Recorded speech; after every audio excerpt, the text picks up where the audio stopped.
Today, we're looking at another gaming monitor, but this one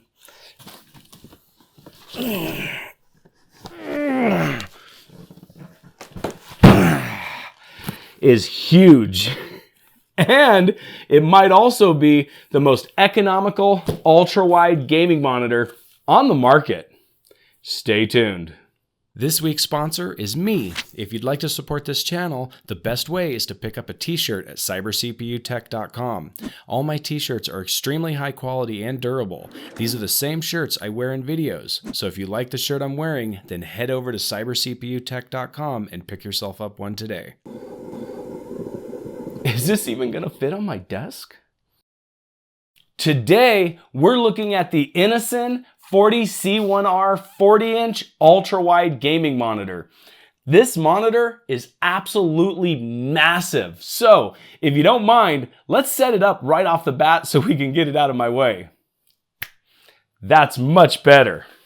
Now, the INNOCN is a brand I've never heard of before. I don't know if they're new or if it's just one of those brands that isn't as popular. But either way, I get contacted constantly by brands that I've never heard of before, offering me their products for review. And most of the time, I'm really not that interested because their products have nothing to do with what I typically make videos about. So when INNOCN contacted me and asked me if I wanted to take a look at their ultra-wide gaming monitor, the fact that it was a gaming monitor is literally the only reason I said yes. But once I looked at the price and the fact that it was a company that I'd never heard of before, I didn't have very high expectations. Boy, was I wrong. This monitor seems to be targeted towards content creation and gaming. And in regards to specs for this panel, I honestly couldn't find much documentation online. In fact, the only product page I can even find is on Amazon. And I'll leave a link for that in the description below. INNOCN doesn't even have this monitor listed on their website. So I had to piece this part of the video together to the best of my ability from what I could find on the Amazon listing and on other reviews of this panel. This is a 40-inch 21:9 ultra-wide with a resolution of 3440 by 1440. Typically, ultra-wides in this resolution are around 34-inch. Because of the fact that this is a 40-inch with a 1440p resolution, it has a relatively low PPI of 93. That's the number of pixels per inch.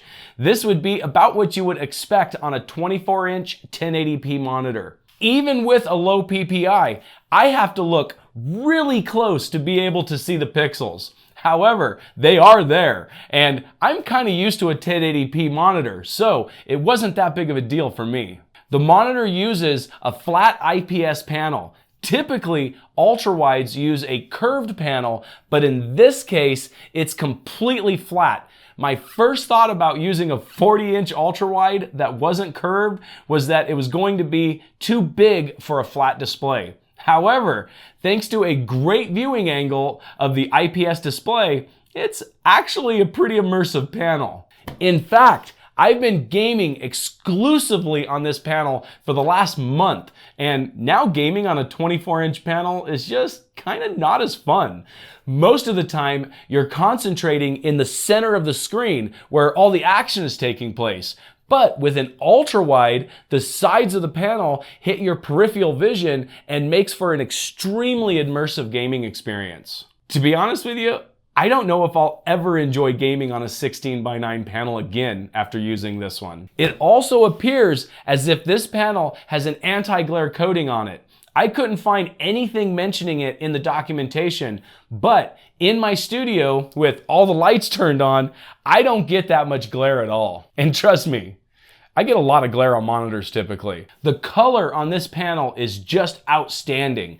I mean, IPS displays are already really good, but this display covers 95% of the DCI P3 color space, and it even comes factory calibrated with sRGB and Adobe RGB. It comes with literally a calibration report for your specific monitor. Honestly, I can't recall ever buying a monitor that came with a calibration report. Either way, the color is extremely good, but you would expect it to be good on an IPS panel. This panel also has a 1200:1 contrast ratio, which is pretty good for an IPS panel. The blacks are very dark, and I didn't notice any backlight bleed as long as HDR was turned off. I'll go into more on HDR a little later in the video. This panel also supports 10-bit color at 144 Hz.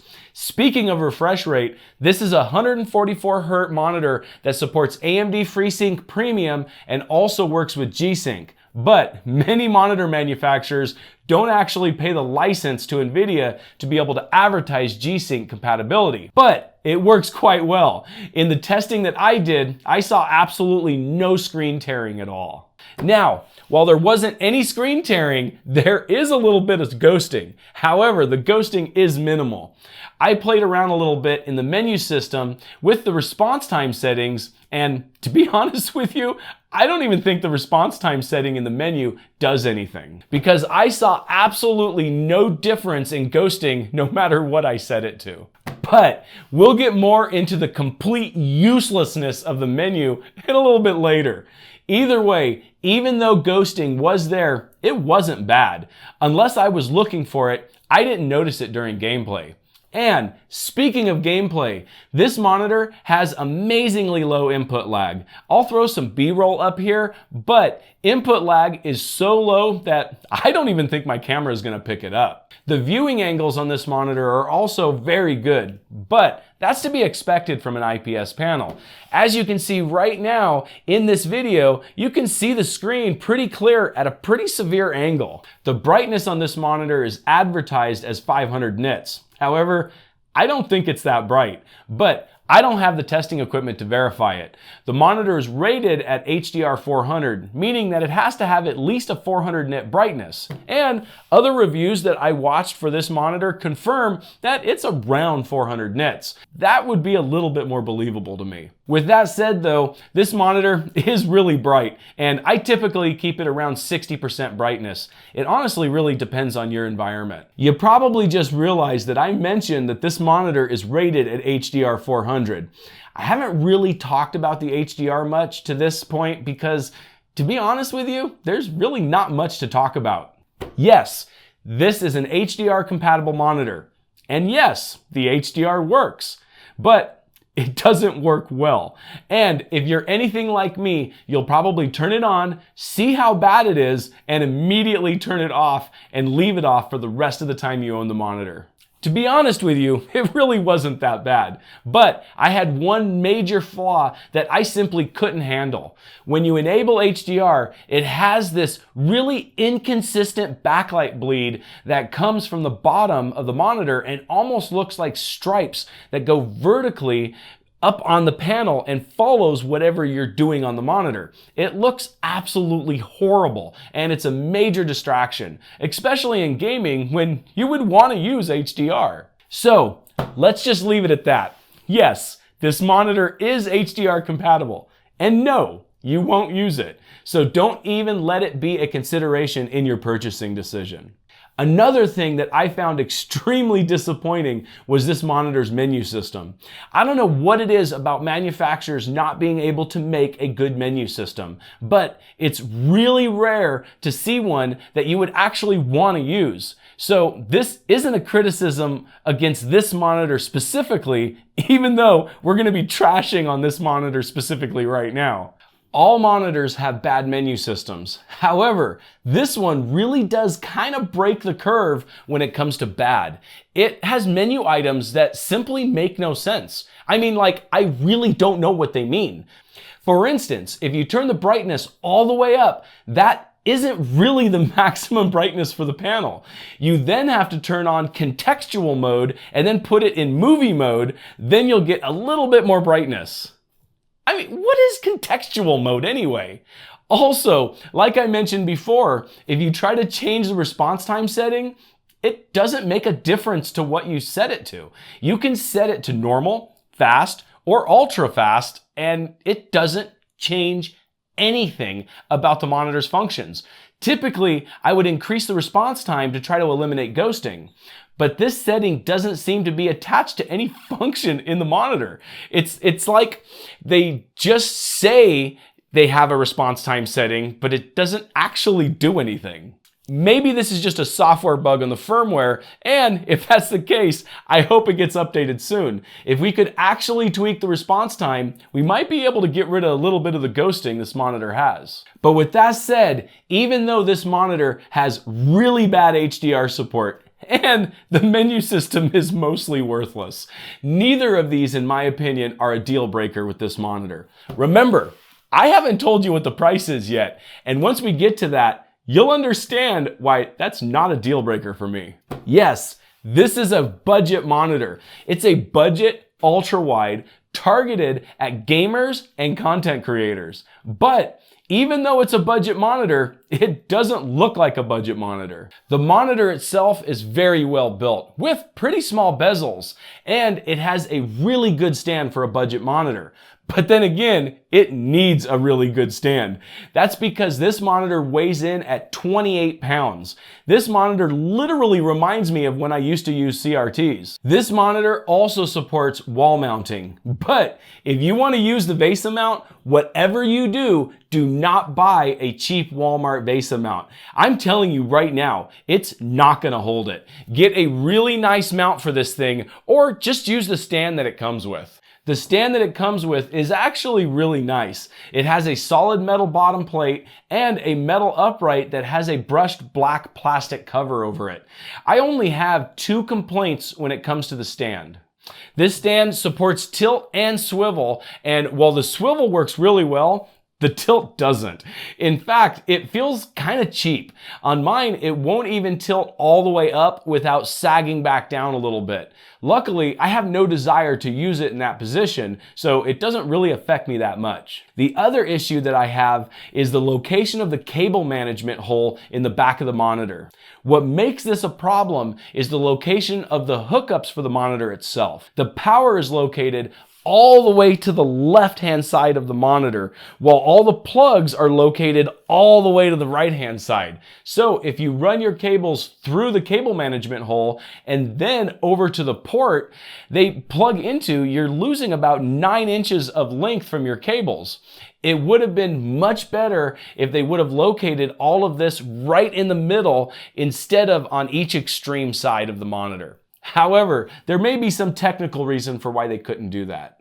In this case, depending on where you put your monitor, you might just need longer cables. Also, the cables tend to hang down, and if you raise the monitor up with the stand, they are visible from the bottom. They kind of hang down below. Speaking of cables, this monitor has pretty good support for inputs. It has a single DisplayPort 1.4 port, 2 HDMI ports that I believe are HDMI 1.4. There's a little bit of confusion here because in the manual it says HDMI 1.4, but on the Amazon page it says HDMI 2.0. However, the HDMI port is only capable of 100 Hz refresh rate, so I'm going to assume that it's HDMI 1.4. There's also a USB Type-C port on the back, but I don't personally own anything that has USB-C video out, so I couldn't test that. However, the USB-C does support 90-watt charging, and I did plug my phone into it, and it does charge my phone. The back of the monitor also has a 3.5mm audio out. So if you do run audio over DisplayPort, you can plug your speakers into the back of the monitor. Then, all the way on the other side of the monitor, it uses a standard ATX power cord. So the monitor does have a built-in power supply, and you can use any ATX power cord that you want.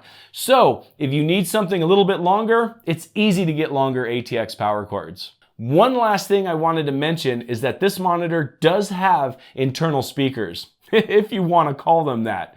If you just need sound, then they work great. However, they're not very good.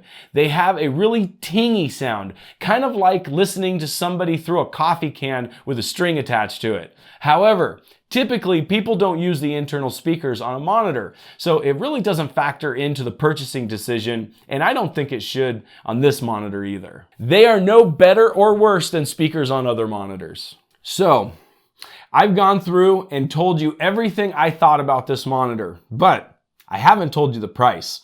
I saved that part for the end of the video on purpose. This is not a perfect monitor. It definitely has some downsides, but one of those downsides is definitely not its price. In the teaser, I told you that this monitor may be the most economical ultra-wide gaming monitor on the market. It's definitely not the cheapest, but for what it is, I do believe it's the most economical. This monitor retails for $600. Now, you can get ultra-wide monitors in that price bracket, but you can't get ultra-wide monitors like this one in that price bracket. I searched around for a while for ultra-wides that seemed to be the best competition to this one, and typically they were around $800 to $1,000. If you know of any ultra-wide gaming monitors that is cheaper and better than this one, then definitely mention them in the comments below. And if you're a manufacturer who produces a monitor that you think is better and that is a better price, then definitely contact me. I'd love to take a look at it.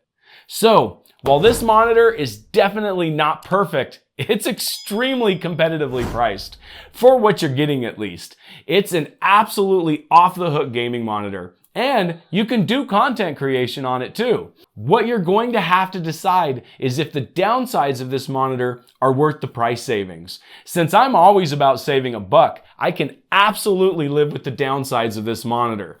But if $600 is a little bit steep for your budget, then check out this monitor that I did a review on recently that came in at under $200. Now, this ultra-wide is probably going to be replacing that one, but that one was a pretty good gaming monitor either way. Have a great day.